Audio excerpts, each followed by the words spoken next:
What's up, y'all? This your boy Super Sean. I'm coming back with another 2K gameplay video.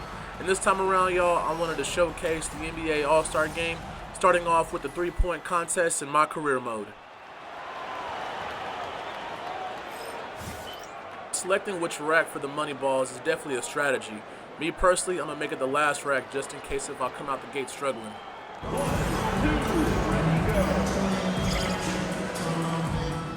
Now, the three-point contest has always been a staple in the NBA All-Star game, so I wanted to highlight and showcase its gameplay. Just a side note, I didn't shoot it all too well, but I am going to blame it on the camera angle. Just like in the real contest, the top 3 highest scorers advance to the next round.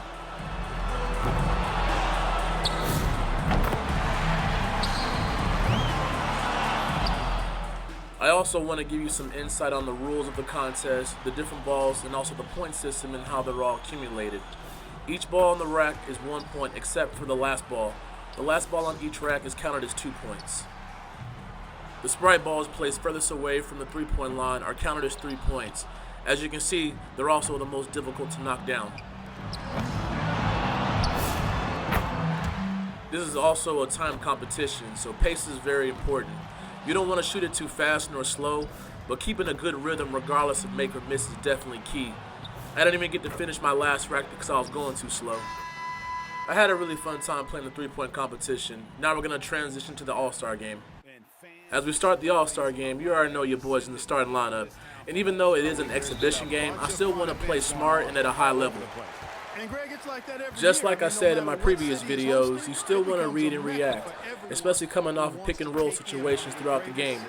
Setting up your teammates, making good passes, things like that, because you still want to win. You still want to utilize other All-Stars on your team. Alright, let's take a look at this real quick. So right now my matchup is Bam Adebayo. This pick and roll situation I actually fall asleep on. As he's rolling to the rim, I have to roll with him. Again, I'm going to preach high basketball IQ while playing this game. And playing in an event where they can really let it all hang out. And that's exactly why we always come away with such great memories. I mean, because they really. I also wanted to touch on the state of the All-Star game. If you're a fan of the NBA, we all know that the All-Star game in recent memory has been straight trash. From tournament-style play structure to players just not playing hard, it's not a good look for the league. Back in the day, the All-Star game used to be a decorated event. The Rising Stars game on Friday night to kick off the weekend, to the dunk contest and three-point competition Saturday night. They would even bring out performers. It was something worth watching as an avid NBA fan. But now it seems like that experience has been watered down. I remember in the late 90s and even in the 2000s, players would take it easy during the first half. But once that third quarter started, you could see the level of intensity and competition increase. The showboating in the lobs and even the lack of defense was really for the first half. That entertainment element, but fans also want to see the best of the best really go at it. Went first overall. Paolo brings your playmaking ability at 6'10". He's got a very rare skill set for that size. Now here's SGA. That one misses. I didn't see that miss coming. I mean, he's usually been money from that range. And Carroll finds Adebayo. Beautiful job closing the gap. It just seems like, in my own opinion, and full disclaimer, I love LeBron James. He's one of my favorite players.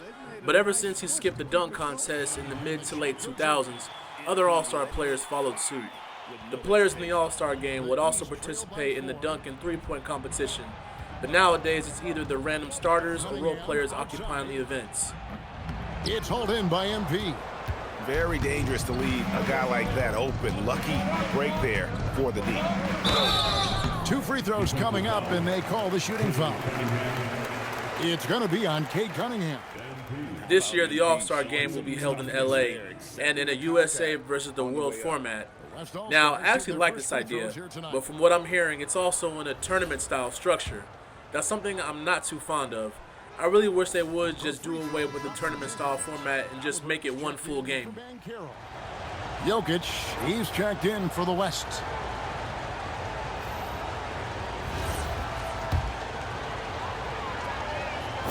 Both free throws good from Jenkins. And to the 10 and finish with authority. Gilgeous-Alexander kicks to Jenkins. Even in recent memories, one of the highlights of the weekend, the dunk contest, has been pretty bland.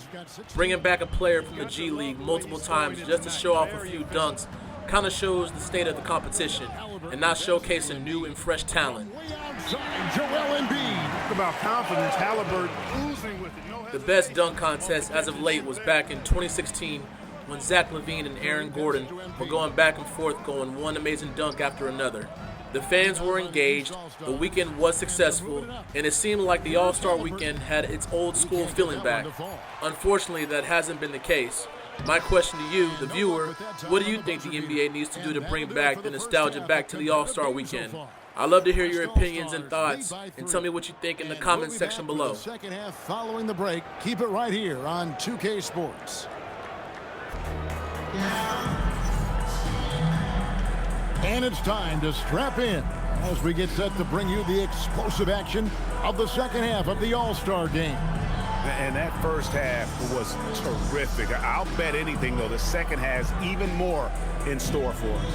I wouldn't be surprised. I mean, I think it's going to be a spectacular final two quarters. With the downturn of the All-Star Weekend's ratings, I've even heard rumors of the league doing away with the All-Star Weekend altogether, which is something I really don't want to see. I just feel like the league's product as a whole has kind of taken a hit, especially in viewership with this new TV deal. Viewers having to jump from one app to another. One night it's on Amazon Prime, another night you flip between either ESPN or Peacock. So my second question to the audience, to you, the viewer, how do you feel about having to jump between all the different platforms just to watch regular season games? Some people may or may not even have all the apps to watch the games in the first place. Again, let me know what you think in the comments. The challenge with defending Edwards, he's a three-level scorer. And not as many turnovers as we often get in this game. So good to see both teams taking care of the ball. With the NBA All-Star Weekend here, as a fan, I'm still feeling optimistic. Maybe this USA versus the world format be a good turnout. I really hope y'all enjoy the festivities and the weekend be a great experience for the fans, as well as receiving good ratings. Maybe if it's a hit, the league can do it again next year. And as always, I appreciate y'all's time and viewership for the videos. Please continue to like and share and subscribe to the Genius Gaming YouTube channel, and also to continue to check out geniusgaming.com for all of the gaming industry's latest news and content. At this time, direct your attention to center court for the presentation of the most valuable player. Here to present the trophy is NBA Commissioner Adam Silver. Let's hear for the All-Star MVP Award winner.